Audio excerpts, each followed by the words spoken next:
Sobat Genbi, kembali lagi saya akan berdiskusi, berdialog dengan para pengunjung sidang Sekjen PD Perjuangan Hasto Kristianto. Nah, kali ini kita kedatangan orang yang tidak asing lagi ya di dunia media sosial ya. Bang John. Siap, Bang John Sitorus. Apa kabar, Bang? Sehat Bang. Ya, sehat. Nah, ini kan kita bahas lah terkait sidang Sekjen PD Perjuangan Hasto Kristianto, khususnya ini soal replik ya. Kan hari Senin kemarin replik, di mana pada saat pembacaan replik itu JPU KPK itu membantah pledoi nota pembelaan yang disampaikan oleh terdakwa dan penasehat hukum terdakwa. Nah, apa poin khusus yang menjadi perhatian Bang John ketika mendengar terkait pembacaan replik tersebut? Ya, replik yang kemarin disampaikan oleh JPU itu tentu jawaban yang normatif dari mereka sebagai JPU atas pledoi yang dibacakan oleh Pak Hasto yang disampaikan seminggu sebelumnya. Tapi kalau kita jeli melihat poin-poin dari situ, sebetulnya JPU juga sebetulnya dalam kondisi kebingungan, karena dari dulu persidangan ini seperti kita tahu, kalau kita mengikuti dari awal, ini tuh sangat minim dengan fakta-fakta persidangannya gitu.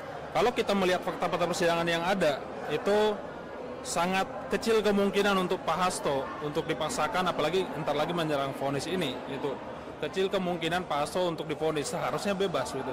Kalau kita melihat apa pemberitaan di media, apa yang menjadi pendapat para ahli hukum juga, baik sebagai pengacara hukum maupun eksternal juga, Pak Hasto ini tidak terbukti sama sekali dari apa yang terjadi di persidangan selama ini gitu. Walaupun pendapat umum selama ini bahwa Pak Hasto itu menyuap KPU untuk meloloskan Harun Masiku, tapi kan pada faktanya harusnya Harun Masiku yang dihadirkan di persidangan. Tetapi sampai sekarang JPU dan KPK tidak pernah menghadirkan sama sekali Harun Masiku. Seharusnya kuncinya di situ. Jadi kemudian juga bukti-bukti yang lain, dan ini juga seperti kasus daur ulang, Bang. Kalau kita udah melihat hasil persidangan tahun 2020 yang lalu, di sana tuh tidak pernah menyebutkan nama Pak Hasto sama sekali kalau uangnya berasal dari sana gitu. Tapi di sini seolah-olah didaur ulang, kemudian dihadirkan, dan terlihat ini kasus seperti dipaksakan agar seolah-olah Pak Hasto ini harus jadi dijerat, dipenjara, seperti itu. Oke ya. Tadi saya sudah coba mereview, ada dua poin ya terkait replik yang saya pikir itu menarik untuk kita bahas. Ya. Yang pertama itu adalah soal kata bapak yang disampaikan oleh Nur Hasan ya, dan juga oleh Harun Masiku. Nah, namun kita tidak menemukan sebenarnya fakta bahwa Nur Hasan itu menerima perintah baik secara langsung maupun secara tidak langsung ya, untuk memerintahkan Harun Masiku menenggelamkan HP-nya. Nah, dan yang sudah hadir ini kan sekarang adalah Nur Hasan, udah menjadi fakta persidangan, dan itu juga fakta persidangan dua persidangan sebelumnya. Namun di replik itu JPU KPK tetap bersikukuh bahwa Bapak itu adalah Hasto Kristianto. Menurut Bang John gimana pendapat itu? Kembali kita melihat dari awal gitu, karena ini sebetulnya kasus politik, bukan kasus hukum gitu loh. Jadi apapun pembuktian di persidangan itu tidak akan relevan dengan tuntutan JPU gitu.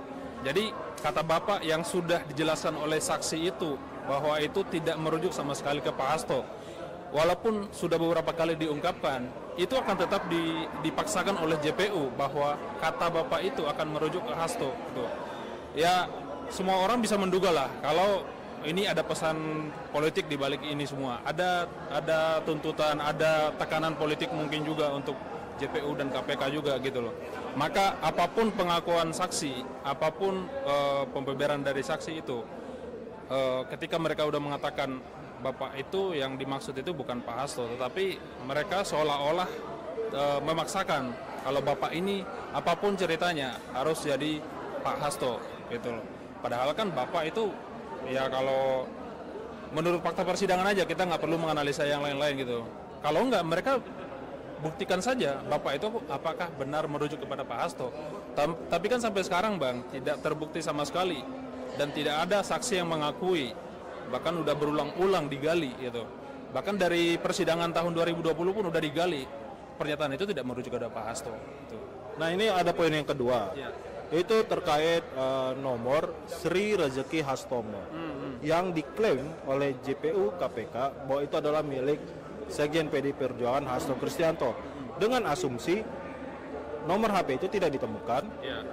Bahkan ada HP ya katanya, tapi tidak diakui oleh terdakwa, ya kan, Hasto Kristianto, dan menyatakan bahwa itu adalah milik kesekretariatan. Nah, mereka beranggapan bahwa ada kontak name nama Mama 1, Mama 2 itu sebagai alibi ya kita bilang, atau sebagai modus bahwa itu HP-nya. Ini kan sebenarnya kalau kita lihat lebih banyak kesimpulannya ini. Nah, sebenarnya tadi saya juga sudah punya mungkin kalau bisa saya kasih saran ke JPU KPK, sebenarnya ya kalau dia mau, dia hadirkan orang yang punya nomor itu dan meyakini bahwa nomor dengan nickname itu username Sri Rezeki Hastomo itu adalah Hasto Kristianto. Nah, bagaimana menurut Bang John? Ya, sebetulnya di sini KPK itu punya sumber daya untuk memastikan yang punya nomor ini benarkah atas nama Sri Rezeki Hastomo atau Pak Hasto itu sendiri. Orang mungkin ya logika kita bisa aja membuat nomor orang atas nama orang lain. Taruhlah itu benar atas nama Pak Hasto. Tapi kan KPK punya sumber daya untuk mengakses data apapun di Indonesia untuk memastikan nomor itu benar nggak punya Pak Hasto. Kalau ternyata tidak benar dan sampai sekarang tidak terbukti juga gitu, itu yang sampai sekarang kita perhatikan di persidangan, Bang.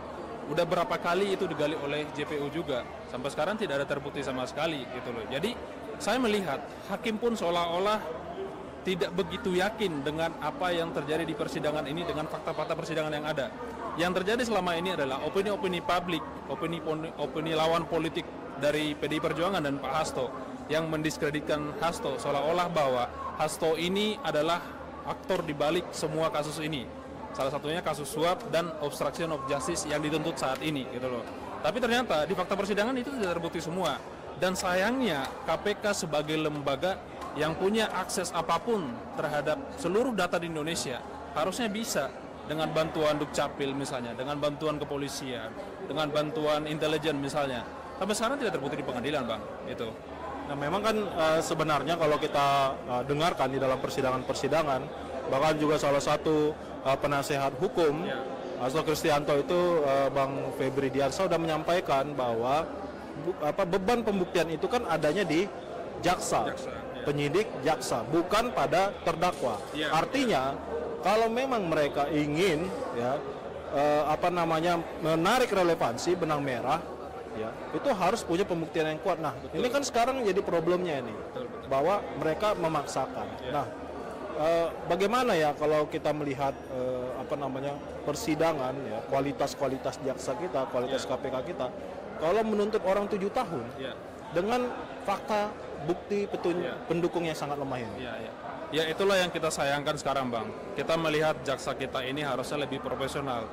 Oke lah, tuntutan yang kemarin 7 tahun sebetulnya tidak masalah, asalkan fakta-fakta persidangan mendukung tuntutan tersebut gitu loh. Jadi jangan seolah-olah ketika tuntutan itu sudah keluar, publik malah mendeskripsikannya sebagai ini ada perintah nih. Malah kemarin banyak juga yang mengkaitkannya dengan RI 7 Jokowi gitu. Kita tahu lah lawannya Pak Hasto adalah Jokowi, dan kita tahu juga latar belakang kasus ini, pengadilan ini terjadi begitu Jokowi dipecat, Hasto kemudian langsung ditersangkakan dan ditangkap gitu. Kemudian berlanjutlah sampai sekarang gitu loh. Jadi harusnya jaksa itu mampu menghadirkan tontonan persidangan yang objektif, sesuai dengan faktual gitu loh.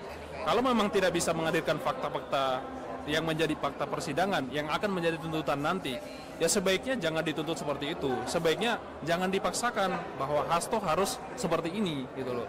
Jadi apa adanya saja gitu. Kalau memang tidak ada, jangan diada-adakan gitu. Nah, ini yang menjadi problem semuanya. Kalau tidak ada, jangan diada-adakan. Nah, kalau menurut pengamatan dari Bang John sendiri mengikuti persidangan yang sekarang ini sudah ke-22 sepertinya ya. Bagaimana kira-kira pandangan hakim ya, dan bagaimana nanti putusannya yang mungkin Abang bisa melihat secara dalam persidangan, perjalanan persidangan. Tentu kita tidak bisa mendikte hakim nanti akan seperti apa jadinya hasil dari vonis Pak Hasto gitu. Tapi kita berharap tentu ke Pengadilan Negeri Jakarta Pusat. Saat inilah momentum perbaikan hukum di Indonesia dilakukan. Jika nanti hakim akan menuruti sesuai dengan tuntutan JPU 7 tahun, berarti jangan-jangan tuduhan orang tentang ini ada muatan politisnya itu benar, gitu loh. Apalagi dengan ada kasus lain juga seperti Pak Taung Lemong juga, itu kan agak hampir bersamaan juga, gitu loh. Maka kita di sini berharap dan tidak ada salahnya juga berharap kepada pengadilan, lembaga yang saat ini sebetulnya citranya agak kurang baik, gitu. Walaupun kejaksaan juga sebetulnya agak lebih baik, tapi dalam kasus ini kita agak di luar ekspektasi sebetulnya karena minimnya fakta-fakta persidangan. Tetapi saya percaya hakim masih punya hati nurani, dan di kasus ini hakim itu belum punya hal yang meyakinkan dirinya untuk memutuskan bahwa Hasto ini bersalah. Itu saya ikuti kasus ini dari awal, beberapa kali juga saya hadir langsung, dan saya melihat, saya yakin betul hakim di persidangan untuk mengadili Pak Hasto itu belum memiliki keyakinan yang kuat untuk mengadili Pak Hasto dan memvonis Pak Hasto. Maka saya meyakini juga ada pepatah orang tua mengatakan lebih baik membebaskan 1000 orang bersalah daripada memvonis 1 orang yang tidak bersalah. Itu saya yakin dan percaya atas itu, Bang. Oke, kita akan coba bahas sedikit terkait politiknya ya. Ini kan sangat kental dengan politik. Kalau saya coba melihat kronologi dan timelinenya, ya. Sebenarnya kan ini bermula dari pembicaraan ya kita bilanglah Presiden ke-7 yang pernah ngomong ke Bang Andi Wijayanto bahwa dia akan yang terjadi ada 3 hal. Pertama adalah Prabowo akan jadi presiden. Kemudian yang kedua, PSI akan masuk ke Senayan. Yang ketiga, PDIP akan nyungsep. Nah, kalau kita lihat faktanya sekarang, Pileg menang, Pilkada ya tetap memberikan hasil yang memuaskan. Nah, itu kan gagal nih. Apakah memang target terakhirnya adalah akhirnya mengkriminalisasi Hasto Kristianto dan juga Tom Lembong? Bagaimana menurut Bang John? Ya, kalau dirunut dari latar belakang yang seperti Abang yang bilang tadi, terus juga kalau boleh dilengkapi, Pak Jokowi pernah bilang juga, kalian hebat jika bisa mengalahkan saya, itu kan di akhir Pak Wijayanto juga pernah menyampaikan itu, gitu loh. Ya tidak bisa kita pisahkan karena kasus ini sebetulnya bukan hanya bermula dari akhir 2024, sebetulnya ancaman untuk Pak Hasto itu sudah jauh-jauh hari sudah ada, gitu loh. Ketika sebelum Pilpres 2024 itu sudah ada, karena kasus ini kasus daur ulang dari tahun 2019, 2020, kemudian akhirnya terjadilah sekarang. Nah, dalam pandangan politik kalau kita melihat adalah apakah Jokowi menjadikan ini sebagai upaya terakhirnya? Kita nggak tahu Jokowi akan berbuat sampai apa. Kita nggak tahu Jokowi akan berhenti sampai di mana. Tetapi saya yakin kalau Pak Hasto sampai divonis, saya yakin betul Jokowi tidak akan berhenti. Saya yakin betul Jokowi masih akan berupaya beraksi untuk partai sebesar PDIP. Makanya mungkin ya dia itu tidak ikut terlibat dalam proses pemilihan ketua umum PSI karena PSI itu terlalu kecil buat dia. Nggak ada bargaining politik dari PSI. Di Senayan juga tidak ada kursinya. Satu-satunya cara untuk melenggang dan mempertahankan kekuasaan dengan cara dengan menggunakan partai politik adalah menguasai satu partai politik yang besar itu. Dan saya berharap kepada partai PDIP jangan sampai ada dualisme, jangan sampai ada faksi-faksi lah. Kita harusnya bersatu mendukung Pak Hasto saat ini. Kita harusnya bersatu untuk PDIP.